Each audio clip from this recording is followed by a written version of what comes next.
see.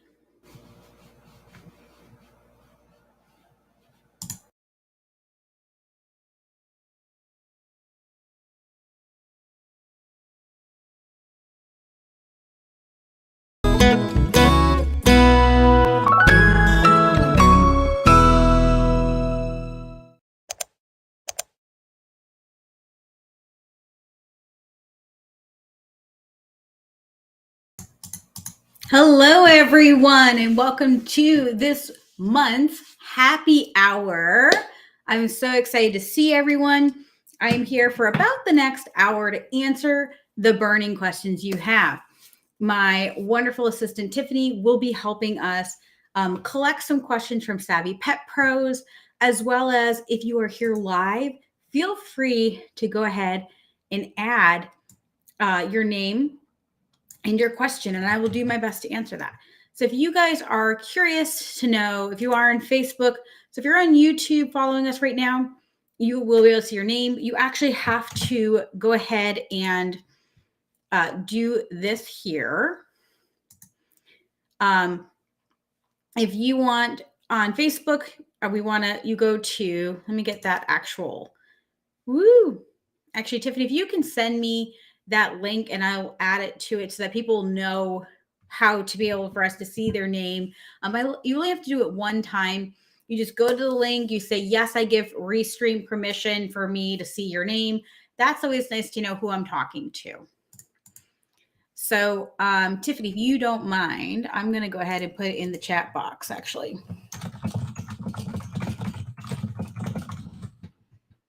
So the question that we got, not that, is how often should you increase your prices? So this is a question I get all the time from you guys. The question is often, how often should I increase my prices? And the question should actually be, how often should I be auditing or double checking to make sure that my prices make sense? Too often what happens is that we kind of pick an arbitrary time where we start to feel like our prices may be out of whack versus actually paying attention to our numbers. And Tiffany, feel free to put all the questions in for me to take care of. And as I'm going, I will go ahead and answer those. So, what I teach is, especially if you've taken the price increase masterclass, which, by the way, in our new Savvy Groomer membership, we're going to be teaching it live starting February 13th in the group mentoring. So once a week, we're going to be teaching the price increase masterclass live in our group mentoring. If that's something you guys are interested in, we can pop up on the screen where you guys can sign up and you'll be able to come live and get group coaching in our group mentoring. But thank you, whoever that is, for that Facebook user. So cause you guys see here, it says Facebook user. So if you guys click on http chat.restream.io Facebook, if you click on that, it will be able for someone to actually be able to see your name. So go ahead and do that. So what I like to see you guys do is audit your prices twice a year and let your clients know that no matter what, you're definitely going to be increasing your prices. No matter what, every year you're going to do a small increase. I don't care if it's $5 or $10 a year.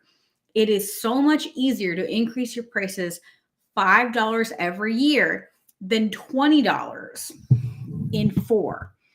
Again, or $40 in 4 years, right? It comes down to, it's easier to be ahead of it and people to know that it's going to come. My favorite times of the year is to increase either in March or September, depending upon where you live. And I like to see you guys increase a minimum of once a year, but evaluate at least twice a year. I do think you guys should check every quarter, say, hey, how did we do? Did we hit our projections? If we didn't hit our projections, why was that? What's going on in the business? Now, businesses that are membership models or businesses that are really tight, everyone's 4 weeks, it's going to be more consistent than those of us who kind of have this erratic style of grooming, right? Because again, if I have everyone on a set 4-week schedule, I'm not going to have those 6, 8, 12 weekers, those randos, right? Because I have only so many spots and that's about it. So I hope that answers that question. Oh, Tiffany, if you want, I don't mind if you put it in the text because I'm going to copy and paste it over anyway.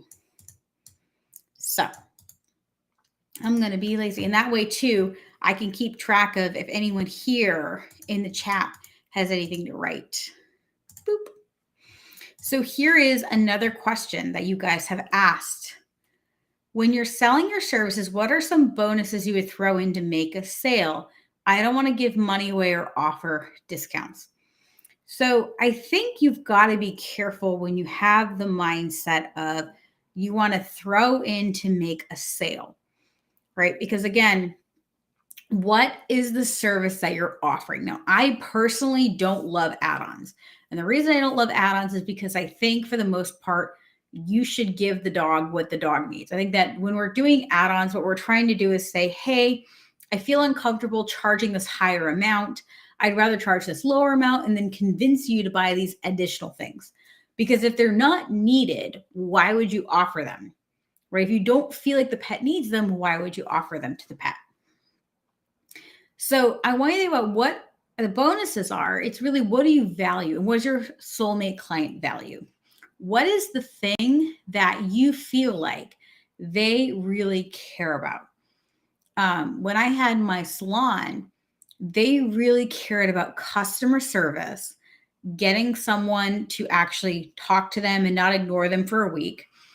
And they liked that kind of spa atmosphere. Now, I will say, this was over 10 years ago, and I feel like the spa has really been overdone.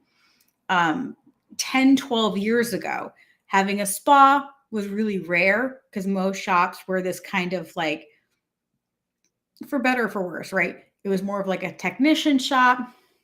It was more, everyone was grooming. It wasn't really nice. It didn't smell nice, right? So I think that. But again, even if you add in bonuses like a blueberry facial or teeth brushing, that could be perceived as giving money away because someone would be like, oh, I don't want to give add-ons away for free, right? And I think that, the way I look at discounts is I want my every 4 weeks to be a no-brainer. I want to come in every 4 weeks and get exactly what I suggest to be a no-brainer. So most of us should not be worried about getting a sale.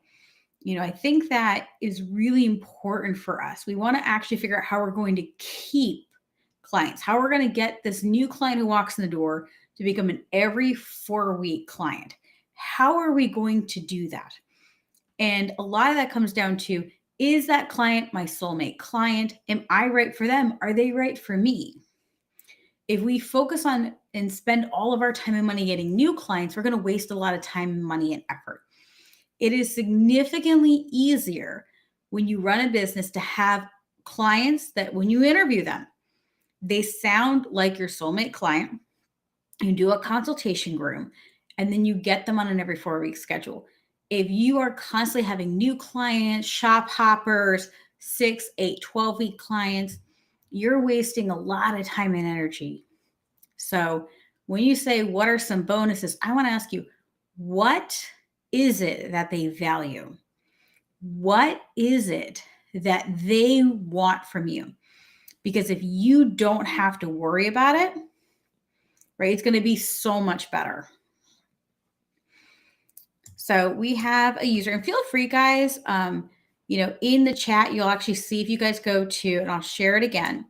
If you guys go to, if you're on Facebook, you have to give Restream permission for me to be able to see your name. So it's http://chat.restream.io/Facebook, FB, I should say. And then I'll be able to see your name, but you don't have to see your name, but it is nice to see your name. So I'm like, hey, you Facebook user. I'm just kidding. So I'm a home-based salon, one-on-one private session groomer. So I generally jokingly call this stationary mobile. I'm all-inclusive and pretty close in prices a storefront up the street from me. Do you feel personally that I should be higher in price than a storefront? I'm just curious what you think. I got to read the rest of it. I'm just curious what you think. Oh, that's it. Thank you. So I want you to consider this. So when we take the price increase masterclass, we really break down a lot. We break over your overhead, what your long-term strategy is, are you going to have employees, etc. So if you have a storefront next to you, right? My question for you is, do they offer the same service as you, or do you offer a more premium service? Right? Which is it? Do you offer a bigger, better service? And also, depending upon how much you guys offer to charge, is it a livable wage? For instance, we all know, and if you're new here, you may not know. Let me start there. If you're new here, you may not know. But in a perfect world, we want to keep all payroll, including receptionists, managers, bathers, and groomers, 30% or less in a perfect world. So if you are grooming private session one-on-one, if you were to pay yourself 30% per hour, are you making enough that that person could buy a home and make a livable wage? I mean, we have so many awesome videos on how to tell if you have a livable wage and all of that. But I think that because a service like one-on-one grooming is more high end and ultimately is less profitable, right? It needs to be higher per hour. And again, I teach by a point system. I don't teach you guys to charge per hour, but generally speaking, even if you're doing a points-based system, it's going to have a general amount of hours, right? And if you're grooming dogs, let's say one dog at a time per hour, well, then the only option is that one dog per hour, right? Because you can't have a bather bathing and blow drying one dog while you're doing that. It might be like, of course I can, right? Except if the bather calls out, where's that other dog going to go? Right? Where is that going to go? I think that really comes down to, again, what do you want? So I personally feel like in the hierarchy of that, I really feel like, as far as like a storefront high volume, they're going to still be 20 to 30% more than Petco PetSmart. They should be at least 20 or 30% more than Petco PetSmart. And if you are doing one-on-one grooming, again, it's irrelevant if you're doing it in your home. If anything, that's more intimate. It's really, I don't care how much your overhead is. I think a lot of people are like, oh, well, it's in my house, so it should be cheaper. Absolutely not, right? Absolutely not. You definitely pay that stuff in taxes, you spend all that. And if you move and you have to move into storefront, again, you need to have that kind of money. Absolutely. So I really feel like you should, in a perfect world, again, be probably anywhere between 30 and 50% more than a high volume shop, if that's what they are. Because if they're grooming, let's say on average, let's say they have 5 groomers and they're grooming 40 dogs a day. Well, that's a dog an hour, right? And they're stacked, right? That's not like they're doing them start to finish. They have multiple dogs. Again, you have a very premium service. So think of it this way. Think of a regular salon like a kitchen. You are giving these dogs a private dining experience. Okay. This is so different. You have to charge more because if you have a private chef, it's significantly more. You are spending only time with that dog. And it's one of the least profitable business models.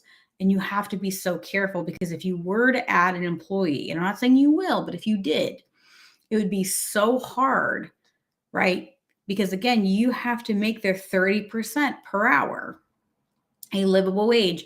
And with most rents, again, because you want to have a 2-bedroom for their employee, around $2,500, that means that they've got to be earning realistically $7,500 to $10,000 a month. So just some food for thought. Oh, that's so sweet. Catherine is saying that she's new to the group. Welcome. Learned so much last month. We have so much information, a lot of information. Please feel free to check it all out. She's also saying, groomer in veterinary hospitals. My specialty is working with older anxiety dogs.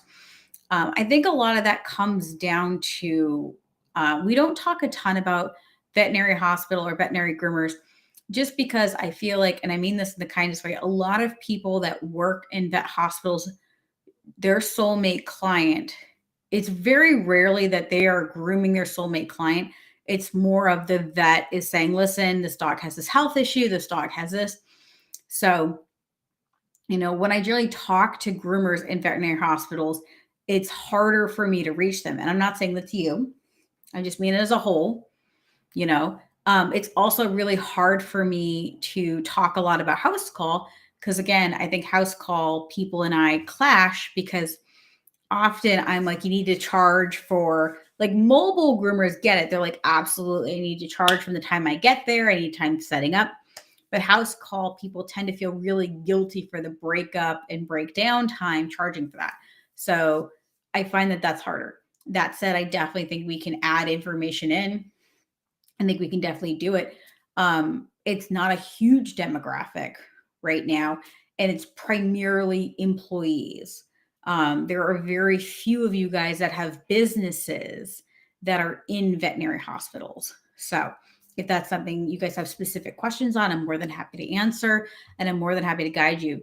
I do have one student who, she works in a vet hospital, and it is really tricky because she has control of some things and not other things. And that can be really difficult, right?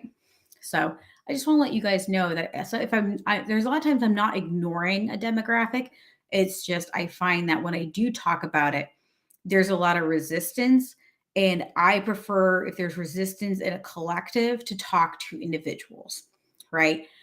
It took me a long time for shop owners with employees for them to be open, because a lot of them have been grooming 20, 40 years. Like, I don't want to talk to you. So I was like, all right, I'll focus on my mobiles and my solopreneurs and, talk about when they're ready to hire for employees. And now it's like, oh, this River Girl, she knows what she's talking about. So don't ever feel like, guys, that I'm ignoring you. Raisa, so if you guys don't have coaching hours, you don't know what we're talking about, you want a good story. So I have been dealing with my website company, and I paid quite a bit of money with my website. Poor Tiffany and I have been dealing with this since the 13th, so more than 2 weeks. We have talked to their senior techs. For whatever reason, the online booking is not working for my one-on-one coaching calls. I got in touch with them again today, and they said they were going to message me back. It is now 7:30 p.m. I don't know if they're on the West Coast, so that could be it. So if you guys are experiencing booking issues, I am not ignoring you. I just feel like I've been gaslit by the company because they keep saying, we're going to help, we're going to help, we're going to fix it. And they have not. And every time I'm like, I really don't want to manually book all these appointments because then I will need to delete them and then re-add them. So please know I am not ignoring you. I just really want them to fix it. And I don't really know what's wrong with it. And that happens, guys. Software goes down. And that said, if you are like, no, 911, I really need to book like this week, I am here for you. I just can't believe how frustrated I am with technology. And again, there's people who are very technologically advanced, like, oh, well, you can, there's a thing called Zapier. Like, you can create this thing that then codes for this. And I'm like, I just want them to fix what I had. What I had worked, and I would like it fixed, please. So hopefully, fingers crossed, Tiffany and I will be back on the phone with them tomorrow and figuring it out. So please, if you guys are noticing that, I don't feel like I'm ignoring you and that it's broken. It is broken. It's not me ignoring you. So, and again, things like this happen, and when they happen and people bring them up, we are always going to communicate them. We are never ignoring you guys. It's either A, my ADD got the best of me and I put a note somewhere, and I generally have my planner, and if I don't write in my planner and if it's not in my calendar, it doesn't exist. You can ask any of my team that. That is one of the worst things about me. And sometimes I genuinely forget. And sometimes I am trying to fix something and I don't want to give you an update till I have a better answer. And I can't believe I don't have a better answer at this point. So I hope that helps. So let me go. Woo. All right. So let me ask another question. I have a list, right? So I have a list of about 10 people I have to get back to. I am not happy with this company. I pay over $4,000 a year to use their service, and I am really displeased that it has taken them 17 days and they're still not fixed. And the worst part is I don't even have an answer. So, question is, I'm going to read over here. I have space available on my schedule and need a more efficient way to contact the folks on my waiting list. Should I send out a mass email with my prices, policy, schedule requirements to weed out those not a good fit first? It really depends upon how tight, like it depends on like what's going on in your business. So for me personally, the way that I would suggest it is I would ask myself, do I want to have them weed themselves out or do I want to weed them out? So generally speaking, it's how you do your onboarding and things like that. So what I really like to do is what I teach my students to do is have a form and have the questions so that they're already weeded out. What are those questions, right? I generally have like, do you get your dog groomed every 1, 2, 4, 4+ weeks, right? Do you have, give me a vague, whatever, answer those questions. And then when I get those, I either give them the Harvard letter, which is the like, thank you so much for applying, blah, blah, blah, no, thank you. And then I know kind of where they are. And then I start to sort them, right? And so if you don't have that information on your waitlist, if you only have like the dog's name and the phone number, you can send out a mass email to say, hey, we're going to be contacting everyone for, for potential consultation grooms. Please go. You can make it a Google document. You can make it a form on your website. Please fill this up with all of your updated information. For instance, if you're mobile, you really need to have their schedule, like their availability, and where they live. You need their email. You need their phone number, right? Do you have that? So I would not send out my prices, policies, and schedule requirements. I would have them fill it out and let them tell you. And there's so many things that you can do in these consultation forms where you have a situation where basically, right, let's say for instance, okay, so like when was the last time your dog was professionally groomed? Or leave the space blank of, what really disappointed you about your last groomer? And you can put in parentheses, we promise we won't tell, winky face, or just so we know we won't disappoint you. I won't take somebody who's crazy and leaves me like this long line and is like, oh my God, they made my dog, blah, blah, blah, blah. I don't want that person. Right. And you can basically set the precedence because if I have, if you, instead of saying my scheduling requirement is 4 weeks or less, I can have an option. I want my dog groomed every 1, 2, 4. And then you could say more than 4 weeks. And the second they hit more than 4 weeks or whatever it is, you just send them the letter. Say, hey, thank you so much for your policy, your whatever, that's unfortunately not a good fit. If there's a policy, let's say they have to be on time, you can even say to them, like, again, so let's say you really hate, let's say you do everything start to finish. You're like, okay, everyone's done start to finish. Therefore, I must have a situation where they must be on time. You can even ask them, I'm the kind of person who is 5 minutes early, on time, always running a little late, right? And if they write, I'm always a little late, they at least honestly answered you, right? So you can do so many things. But I think sending people a giant wall of information that they're not going to read. We were just teaching today in my managed class that there's 4 kinds of learning. There is auditory, written, and reading, visual, and kinesthetic learning. If you handed me a giant thing of like 5 pages of pricing policies and schedule, I'm not going to read it. Not going to read it. I'm going to be like, whatever, I'll send the invite. And then if it sticks, then I'll deal with it. And that's a terrible thing to admit because that's not nice, but that's what I would do. Or I'd be like, yeah, no, this seems a bit extreme, right? The other thing you do really quickly too is just send a little video, right? You'd be like, hey guys, I'm so excited that you're interested in becoming, a member of the blah blah of the Grooming Deal family. What you have to do now is go to this Google Doc. You're going to fill out this information. Just so you guys know, our pricing starts at this. We require pets on that. Here, if you guys are interested in learning about policy and procedures, you can click on the link below, or you can send them to the page. You could send them like a 3-minute video. People will watch a 3-minute video. What they will not do is read 10 pages of our stuff.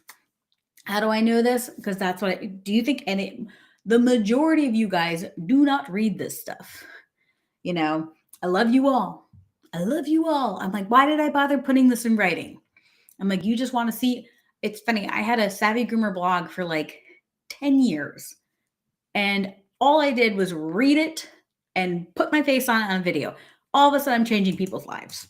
So I would just do a little video, but I would send them somewhere. So Catherine is asking, do you recommend starting off with your mentorship program or the yearly access to information? So there's lots of different options. So it depends on what you guys are looking to do. So our group mentorship is now becoming the Savvy Groomer membership. And basically, we've really simplified what we offer. So we're going to have non-member pricing and member pricing. So if you are a member, you get the business workshop library included in your membership. You get access to group mentorship and any live masterclasses that we are teaching, you will get access to that. So every month we are doing at least one workshop, if not more.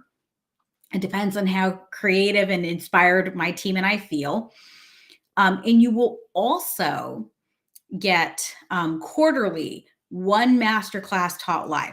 Now, you do not get to keep that masterclass, but if you want to keep a copy, if you want to buy a copy of the self-study version, you will get that at 50% off when you're a member. Now, if you're not a member, you can absolutely get the business workshop library. It's $200 a year, and you're welcome to buy any self-study class that is going to be $1,000. So those are your options if you're not a member. We are also the only people that will have access to one-on-one coaching will be those in group in the membership. When you buy a masterclass, you will have a one-time option to buy a 3-pack of coaching. But other than that, I'm going to shift my focus and my energy to people in the membership. I'm going to be here once a month live with you guys. When I can, I'm going to be live in my free group. But as I'm traveling more, doing seminars, as we're building more masterclasses, as we're building more classes, I want to focus my one-on-one energy with the people that have put their money where their mouth is and they're ready to grow. I love you all, but I feel like now that we have hundreds of hours for free, if you want to ask me really simple questions, I probably have a video on it. If you really just want to sit there and do workshops, we have over 20 workshops, which means we have well over 20 hours.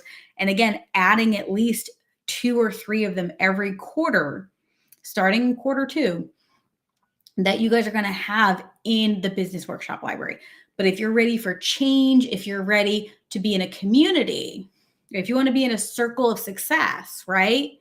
Then that's where I would start in the mentorship. But the membership is a commitment, $350 a month. It is not cheap. And it's not meant to be cheap because it's like, I'm putting my money where my mouth is. I want to have that time and that energy.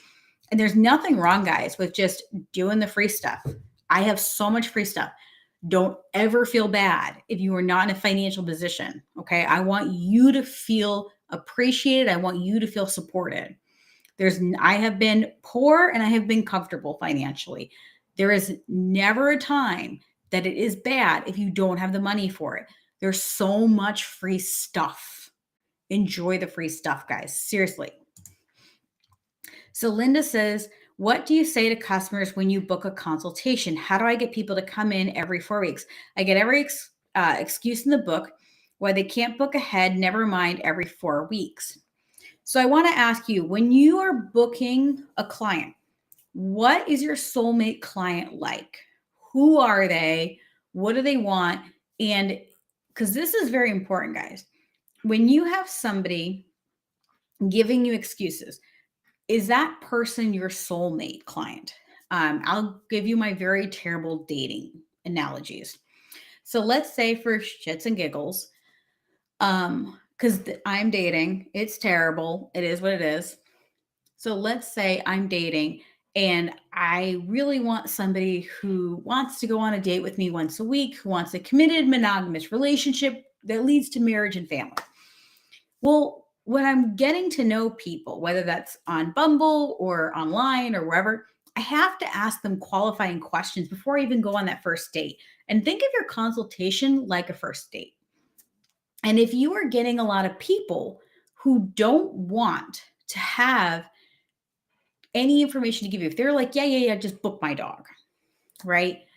That's a red flag. And again, ask yourself, is this someone I really want to commit to grooming their pet for the next 5 or 10 years? Is this really someone I want? It's not easy, right? And I want you to ask yourself, why is it that somebody won't book ahead? And again, that could be, if you guys have ever read the book, The Rules, it's a really old fashioned things you shouldn't do with men. If I have somebody who calls me and says, hey, can you go to dinner tonight? And they call me, let's say at 5 o'clock, they want to have dinner at 8 o'clock. I have two choices. I can either say, yeah, I'm available, no problem, whatever, right? Or I can say, you know what? I don't really want to be called last minute for plans. I really like plans. And if they say, well, I'm not a plans kind of person, then I have to decide, am I a plans kind of person or am I okay with that? And a lot of times we feel desperate, or we feel like if I don't, like if I set these boundaries, will I not have anyone? Right. But then you have to ask yourself, are you their second choice? Are they picking you because your shop wows them? When they come into your shop, are they like, oh my God, this is exactly what I was looking for? Oh my God, this is exactly what I wanted, right? Is that the situation they're having?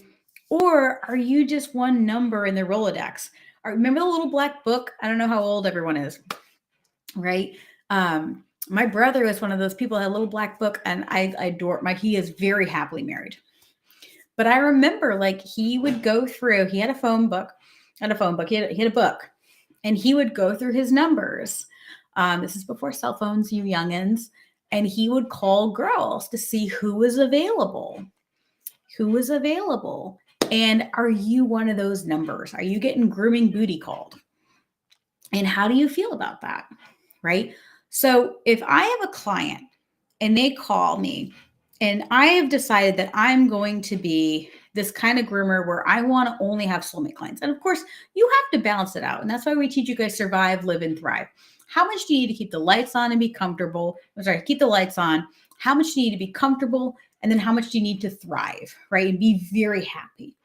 So I need to know how the bare minimum I need to keep the lights on while I'm making this change, right? Because again, it's not always easy. Sometimes, I see this a lot, guys, in my group mentoring program. A lot of you guys that are in that group mentoring program, it's because you want this big change, because you have to completely shift who you are and what you stand for. One of my students, Kim, she's a mobile groomer in New Jersey, and it's one of those situations where she had almost no soulmate clients. Everyone treated her like a doormat. They were really disrespectful. They were telling her what they wanted done, etc. And we had to go, okay, we need to shift your branding. We need to shift a bunch of things. And it really came into line. And what was nice is that every week, it was so funny. She's like, well, this is what's going on with Kim this week. And, she's posting multiple times a week about these clients. And we're like, okay, this is how you shift it. And this is the red flag, right? So when I have somebody booking for a consultation, I say, no problem. We need to book you in for a consultation groom. And they go, what's a consultation groom? And I say, oh, it's an opportunity for your dog to get to know us and for us to get to know your dog and see if this is a good long-term partnership because we're here to help your dog. I want to be a partner in your dog's long-term health. And that depends. Are you talking about health? You talk about mental well-being, etc. And if they're like, yeah, I don't want that. I just want you to groom my dog. Again, if I say to a man, hey, I really want to go on a first date and get to know each other. And if he's like, I don't want that. I just want to Netflix and chill. Well, then I have to decide, am I okay with that? And there's nothing wrong with doing that kind of grooming, right? But it gets really exhausting because you're constantly either dealing with other people's groom dogs. You're constantly feeling like you're competing with your community. You constantly feel like these people are rejecting you because they're not willing to commit to you. So again, if they're not willing to book, what is the consequence? If they're not willing to book every 4 weeks, what is the consequence? One of my students, what we did is the only way they could either book in person or over the computer, having a online booking. And if they booked in person, it was one price. If they left, so let's say for her prices were $85. If you pre-booked every 4 weeks, it was $85. And then if you wanted to online book, it was $100. And then if you wanted to book online in over 4 weeks, she added on an additional $25. Right. And so for her, again, it's not exactly 100% perfect, but at least for her, it created a consequence. Because a lot of times, again, if there's no consequence, people will keep doing it. I hate to say this, but I'm a little bit like that with my nail lady. If I cancel my eyelash girl, there's a price point problem and she's hard to get into. So I'm going to have to pay more and it's going to be hard to get into. My nail lady, she's wonderful. But if I get my nails done every 1, 2, 4 weeks, it's the same price. If I book an appointment or I call last minute, either way, I get the same experience. So why pre-make an appointment when she's going to get me in anyway, right? And it's not going to cost more. There's no consequence. And there's no benefit to doing the quote unquote right thing. So that's where you can kind of look at your business and say, hey, and then also with your branding and with your marketing, right? Ask yourself, who is my soulmate client? What is it that they're looking for in a groomer? If I looked at all the other groomers in the area, what is it that they are looking for? What is everyone else lacking that I really shine on? Where I was, what was lacking was really consistent, lovely customer service and all natural products. There were a lot of groomers that were not very friendly, or a lot of places that use Dawn dish liquid or really shitty shampoos. But I didn't tell people, oh, we use better shampoos. We would market it as a holistic, all natural salon, that's what we use for shampoos. And we partnered with a holistic veterinarian, right? And we would market to other veterinarians who had allergy dogs.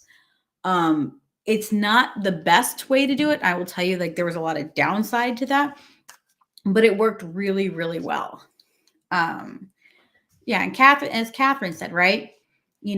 What gets rewarded gets repeated. Absolutely. Right. I mean, that's the tough part. If we don't either consequences, positive and negative, right? And for better or worse, people are very easily classically conditioned to things, right? Again, if there's no consequence, why would I book with you, Linda? And I'm not saying in a bad way, right? They should because it's the right thing to do. But if there's no consequence or reward, why would I do it? And again, that's hard because sometimes you've kind of got to make that situation. And when you do that, it's kind of like if any of you guys have been through therapy, anyone's been through therapy, and all of a sudden you start setting boundaries and everyone hates you and you're alone for a little bit. It sucks, but eventually they come around. or some of my students who have done very big price increases, like 100% plus. And at first they're like, I have no one. They have like, they'll go up 100%. Like they're going to go from that. Right. And then what'll happen there is like, I went up 100% and 80% of my clients left. And I'm like, yep, but just wait. Right. And that 100% went up. And even though 80% left, their survive price, at 100% up, that 20% is actually worth 40% of their clientele. And let's say at 30% capacity, that's where they hit the sweet spot. And then every extra dog at that 100% increase, again, is basically like grooming 2 dogs. So Linda said, should I offer a small discount for people who book every 4 weeks, say 5% off? So I want you to think of this. Let's say 5% off is $5. I want you to ask you this. Is $5 enough of a reward for someone to do the right thing? Probably not. And even then, I'm a bigger fan of creating, again, a consultation groom price. And then the reward, the best price is every 4 weeks pre-booked. The price point I suggest, so let's say for easy math, because I'm feeling lazy, let's say your goal is $50 a dog. Right? That's for my perfect little Shih Tzu every 4 weeks. It doesn't bite me. It's just easy peasy, lemon breezy. $50 every 4 weeks. Okay, well, if they come every 6 weeks, that's where I would actually increase the price. So there's already a discount. The discount is the perfect groom, but I'm not actually going to lower it anymore. What I'm going to do is I'm going to start increasing it. So that's where someone says like, oh, do you come every 4 weeks? And they'd be like, oh, no, blah, blah, blah. Be like, okay, well, our very best price is every 4 weeks. Again, let's say if you're going to have it at $50, well, then if you make every 8 weeks, and I know it sounds crazy, like 75 or $100, I'd be like, no, like your best bet, you can save so much money, right? You can do things like that. But what you're doing is you're shifting the narrative between I should take less than the bare minimum. No, make your best price, your goal price, the every 4 weeks. Everything that's above that adds stupid tax, for better or worse. I know it's a terrible thing to say. But add money. Be like, no, if you don't do what I say, it's going to be more money. But you don't tell them that. Say, oh, how often is Fluffy? I'm like, girl, it's about groom every 6 weeks. Okay, well, I just want to let you know that our very best price is on maintenance grooming, and maintenance grooming is pre-booked every 4 weeks or less. So at 6 weeks, he is going to be more money, and that's totally up to you. Right. And it is creating that. So I think that's where we're like 5%. But at 5% off, how much is that? $5 or $10? And you have to ask yourself, is that $5 or $10? And I'll be very honest. I'll tell you now, if it's $5 that they're going to pre-book for the year, there's something going on there. Because let me ask you this. If I gave you $5, would you have people not pre-book? So sometimes when we swap that and we think about it the other way, right? If we say, how much money could I pay you for you to have people call in? Maybe not for same day appointments, but same week appointments. How much money could I pay you? And that's how much I would start raising your call-in prices. And you can have an emergency groom fee. If they're like, oh, I need to get my dog in today. Be like, oh my God, we do offer emergency grooms, but they're double. Well, it's not an emergency. Oh, well, I thought you said you needed in today. Well, yeah, okay. Well, that's an emergency groom, right? Or if it's in this week, right? You can say, same week appointments, you can add money to it, right? You can say, no problem. We can definitely get you in the same week. There is a convenience fee, or you are more than welcome to booking out. Again, there's so many different ways of doing this. And what I hate is giving cookie cutter advice, because every business is so different. Every business is so incredibly different. I know. I really want to do it. It's so hard because it's like, okay, who's your soulmate client? What is their pain point? What do they need from you? What is your zone of genius and how is that expressed in your business? And so it's like, I want to give you like this small of an answer, but I need this much information in order to give you this big of an answer, you know? And I think that's, again, what I like about group mentorship, because I get to know everyone's brand. So I'm like, hey, this works for you. However, for this client, this would be a disaster. Like a lot of my students, I'm like, nope, you need to hold boundaries tighter, this, that. And then with one of my students, she's in a really tough, angry area. People be cranky. I said, nope, you need to be really soft. You need to be really gentle. You need to be really, you know, I'll say feminine, that really warm, welcoming, kind, quiet energy, because they're not going to attack you. Because where she is, their initial reaction is to fight. And if you have an area of people like that, you know, you've got to watch your branding, you've got to watch your message. It's not easy, right? And there's no right or wrong answer. So let me go ahead and do our next question. Woo.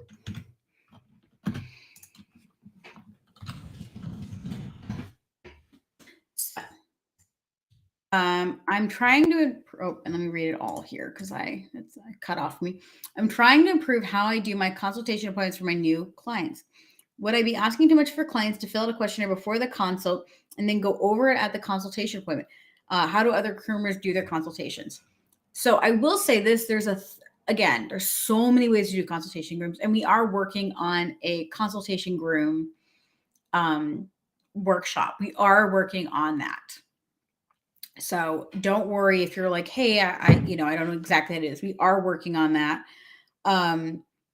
It's not quite straightforward. So don't panic if you're like, oh, I know how to do this. So this is a bigger thing. So this is where we start with onboarding, and then onboarding turns into a consultation group. So what onboarding is what's the first interaction with this person, right?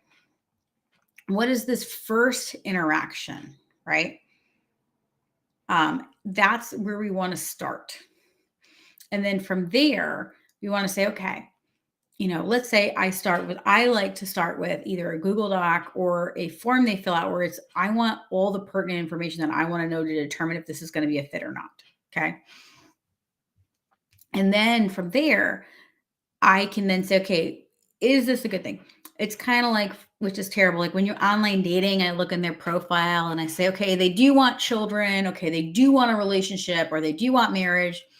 They have kids, which is fine, but they definitely want kids. I'm only 5'1", 5'2", so I don't like dating people over 6 feet. I just think someone who's a foot plus taller than me is not my favorite. So I prefer someone under 6 feet. Right? I'm looking at all these things. Like, what is my deal breakers and what is I would prefer? And so I feel like when you get that form, that's where you can kind of put people in a no, definitely, or maybe. And so we call that the soulmate client, the ideal client, and then the fling client. Okay.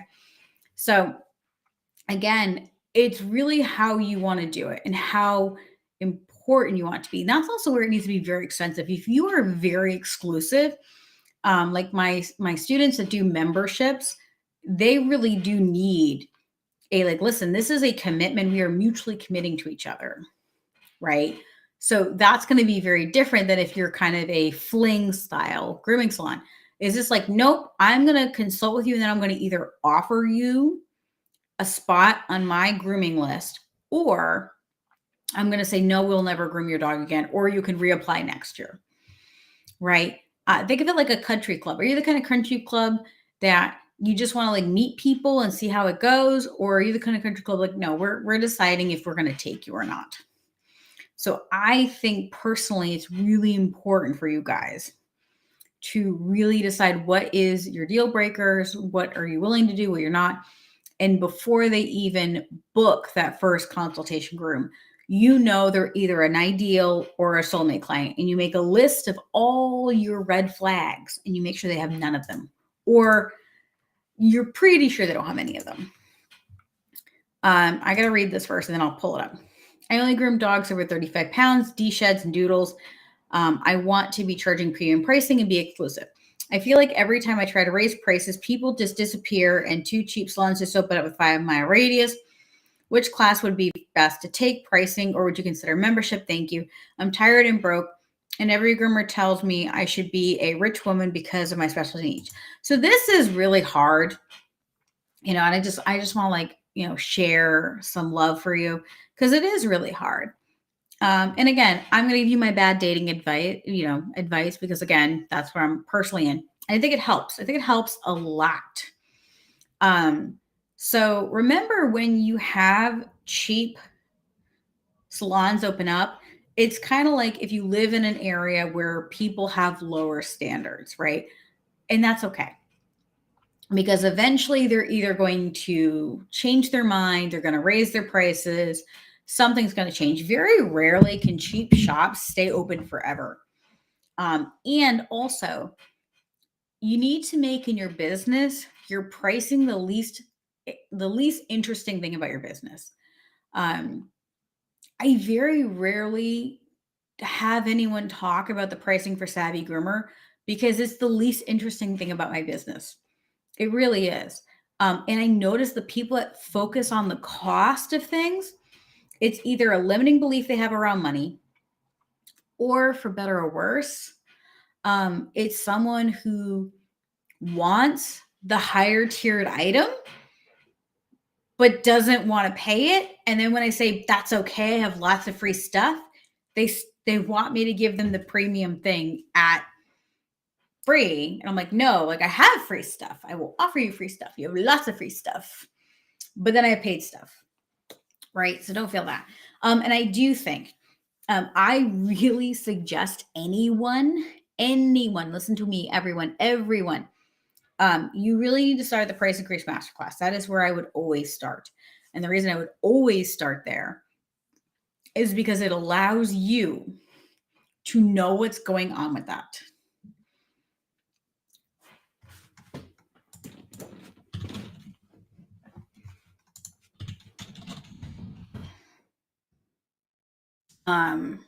Sorry, give me 1 second. I might have to end this early. Well, right on time, actually. I apologize. So, yeah. Don't mind me. I'm having a moment. Someone wrote something and I thought they were having a tough time and they're okay. They're being very rude to me. I heard this loud bang and I was like, did someone fall down the stairs? And I thought they did. And they were joking. Oh, God. Don't people, I don't have the emotional energy to like that, like whole mom energy where you're like, oh my God, did someone get hurt? And they're like, yeah, I died. You're like, what? You like broke your leg? What? And they're like, no, just kidding. I'm like, I don't have the energy for that. So anyway, going back with the Price Increase Masterclass, that's where I would always start. And I will say, it depends how you want to do. You can buy your self-study, go through it yourself, do that. You would always buy the 3 coaching hours with it. Like I said, coaching hours are a little bit funky right now. It will get fixed. Or if you want to just be a part of the community and part of the group mentoring, we are starting the Price Increase Masterclass live in the group starting the 13th. So if that's like you're interested in, you can join the group mentoring and you can come with the group and come with a community, right? And not only do the class live, but also we have at least a 1 hour, if not more, weekly coaching call where we talk to each other. We teach each other all about, like this week was so funny. I had my nephew who was sick. He's a year old. He's precious. And so we spent 2.5 hours, just basically going over, different, just different like conversations people had, and how, people are, for better or worse, trying to emotionally manipulate other groomers. So, and it was great because we had one student who really, really, really struggled. Right? She was really, really struggling. And she got to see 2 other groomers who were having a similar problem and how they were dealing with it and how it got better over the last 2 months. So that really helped her. And Tiffany, I'm choking a little bit, so don't mind me. Can you put in the the sales page really quickly for group mentoring if people are interested. Again, Price Increase Masterclass is starting live in group mentoring starting the 13th. You can join now and start getting into the groove and getting to know everyone and go on the coaching calls every week. Or you can wait till the 13th and join. Just remember that group mentoring, you don't keep the master classes. So it's really, do you want to do it at your own pace or do you want that community? And there's no right or wrong answer. Really quickly, Linda said, do you charge for consultation? If so, how much? So consultation groom should definitely be more money. A new client should pay more money. Again, and I'm more than happy to, like I said, when we finally do that class, I'm really excited. It'll happen. It's on our list. So when you're doing that, you're saying, hey, you're a new client. It's going to take me more time, care, attention to groom your dog, get to know you, get to know your services. So it's going to be more money. And again, that also stops people. It also allows people to decide if they want to commit to that. Because if they're just going to be a one and done, if they're going to be a fling client, they're going to tell you. They're going to say, I don't want to do that. I just want you to shut up and groom my dog. Let them go to Petco. There are plenty of chop shops that will do that and not care. You want to build a relationship, a long-term relationship with that dog. And I'm assuming most of us here do. Right? Most of us do. So there's no right or wrong answer. And like I said, we will be coming out of that workshop, but it is. So let's say, for instance, let's say you're charging $100 for a 1 hour dog, and that's a Shih Tzu 1 hour groom. And obviously it's not done start to finish, but let's say it takes about an hour.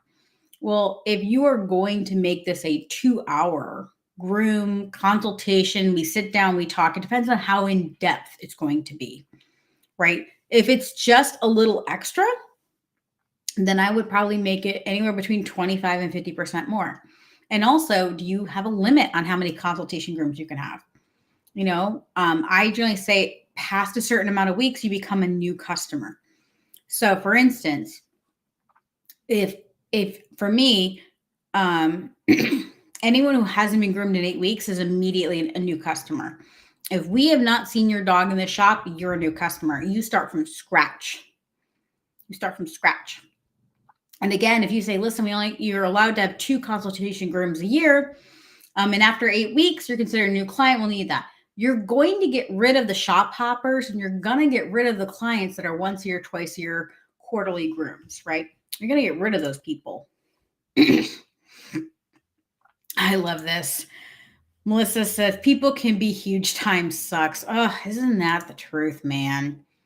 Oh, it's sweet. Whoever this is, and again, feel free, guys, to let me know who you are. I love you offer self-study. I think that's it. I think that for you guys, it's what you want to do. And I think that's where I'm like, if you're ready to be in a community and you want that love and support, I want to give unconditionally to those people, right? And the people that are like, no, I'm really introverted, or, I want to do it at my pace. I've had students that like bought the self-study and they spent 1 weekend doing their Price Increase Masterclass. And they were like, nope, I did all 6 hours in one go. Whatever works for you. I am not here to tell you what to do.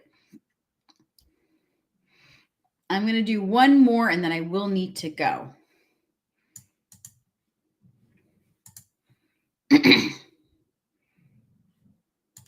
My cat's purring really pathetically too. I know I'm like choking. I'm so sorry. It's terrible.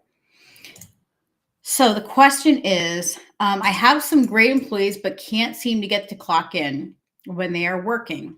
It's hard for me to keep track. What kind of repercussions can I give them on this? I know legally I cannot withhold pay, and there are times they don't even remember what time they left, so I have to estimate. Do you have any suggestions? So it depends on how much you care. The pay masterclass, we did this. And Jim Atchison, who is a phenomenal attorney and a good friend of mine, we discussed more in depth how much money and pain and all of that from them messing with your time can really be. I mean, a lot of you guys think that you can have commission only groomers so they don't have to check in. Newsflash, the grooming industry cannot be salary. And very, very rarely can you guys be what's called commission exempt, which means commission and you're not paid overtime. And why would you pay someone commission and then have to pay them time and a half for hours over 40 hours a week? It doesn't make sense. It doesn't. And you do legally have to do it. So it does depend upon how harsh you want to be. Some really simple, easy ways of doing this is they have to come to whoever's up front.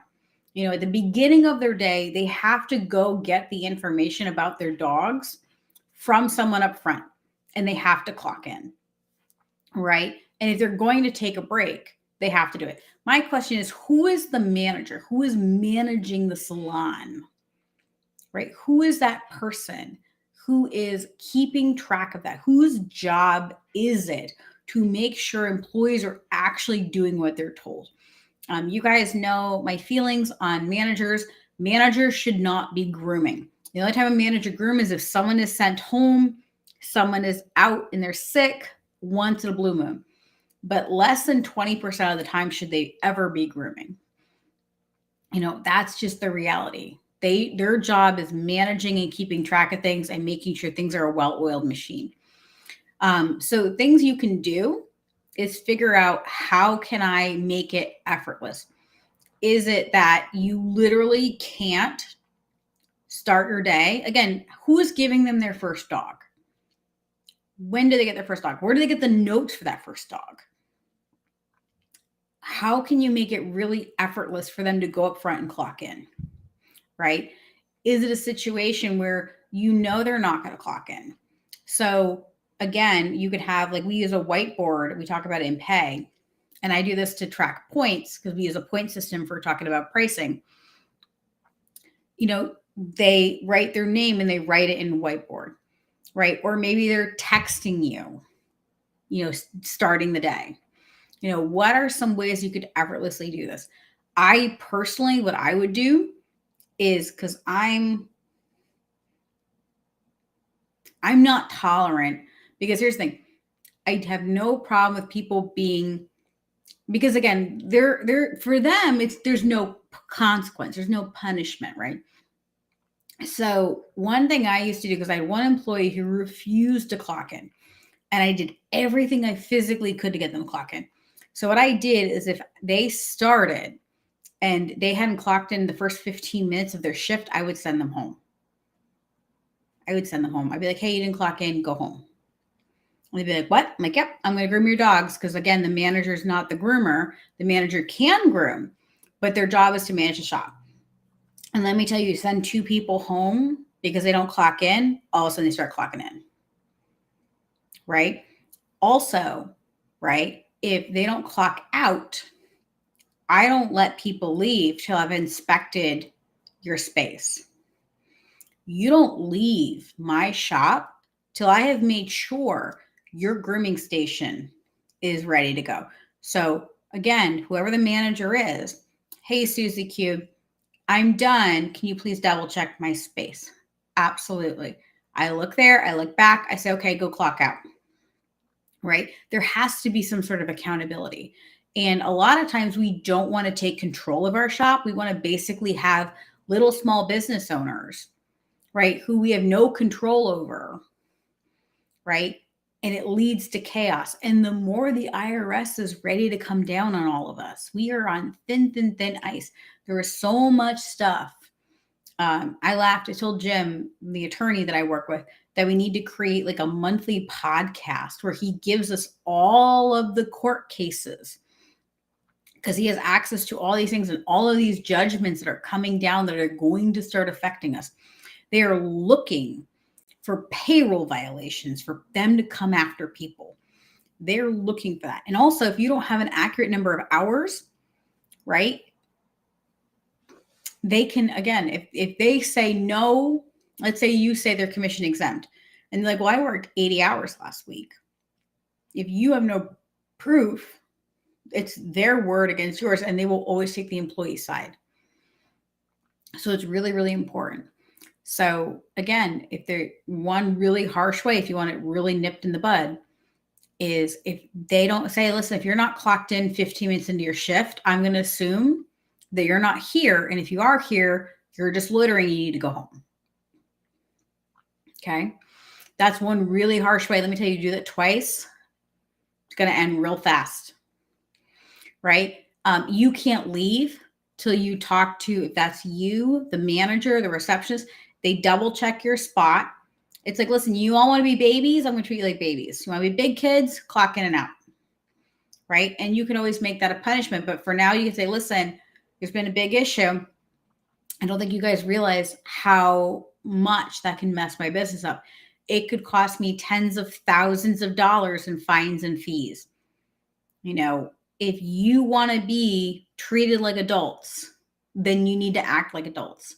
So for the next 6 weeks, 4 weeks, 8 weeks, you must clock in within 15 minutes. If you don't, you get sent home.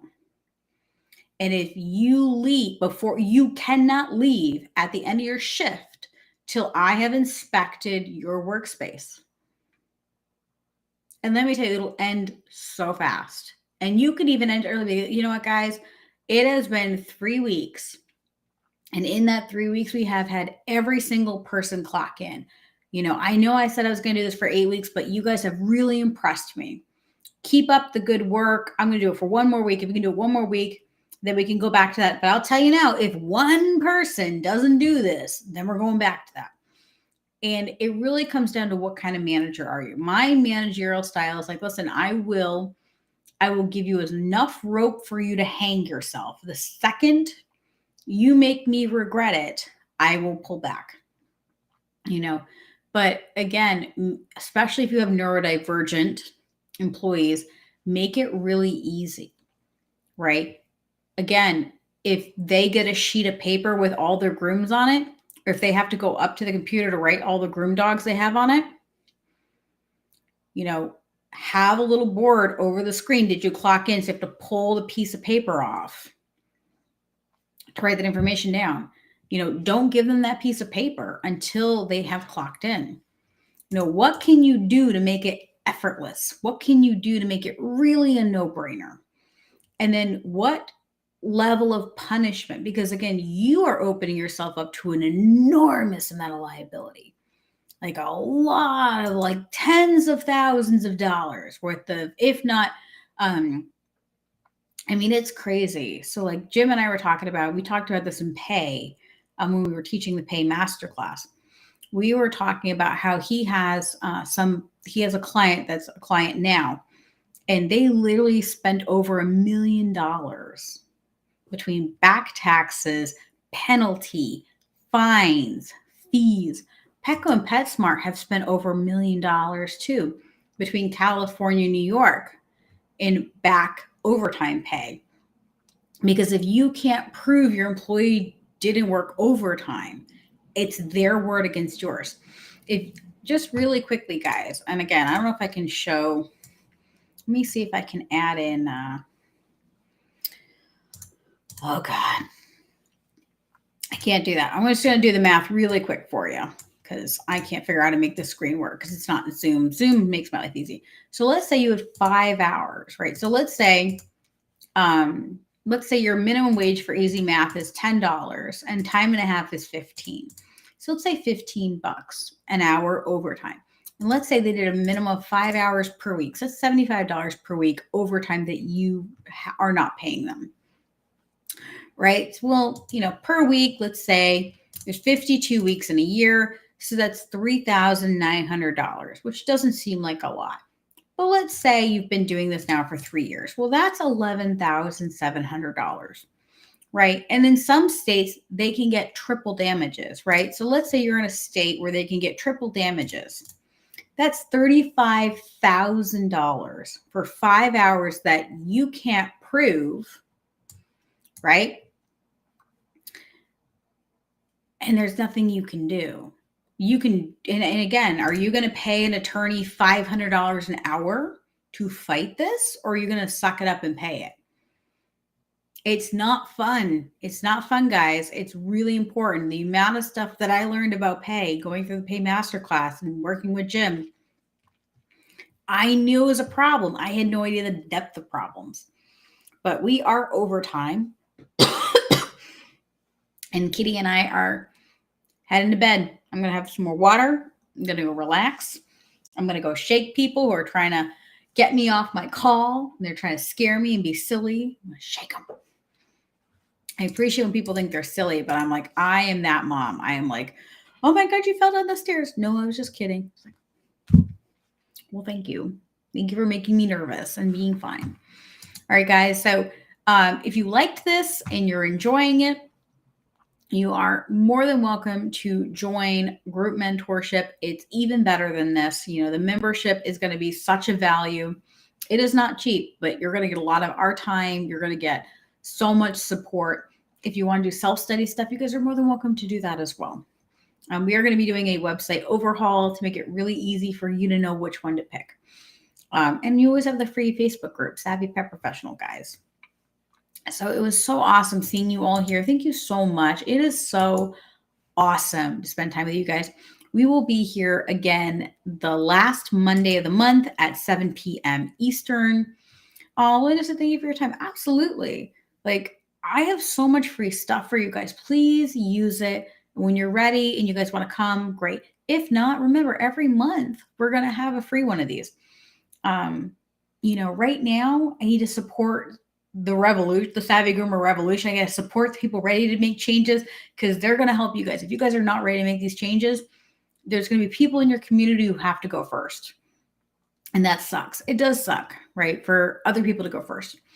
And Linda, I actually think you live in my home state. So if you do, I know how hard it is. It's not easy. It's hard. There's a lot of things where, depending upon where you guys live, some of you guys are going to have an easier time or a harder time, but don't be afraid. We'll get there one step at a time, right? All right, guys. Oh, I love that. Linda, I was saying we need to have like a Rhode Island groomer get together, and it is hard. I used to have, it's a whole nother conversation. We'll talk about it another time. I got to go because I do have to go. And that's my thing too, is I will just never shut up with you guys. I just love to give. I really do. It just makes my heart so full. It makes me so, so, so happy. It really does. But I do have to go. All right, guys. I love you all. And as always, guys, happy grooming.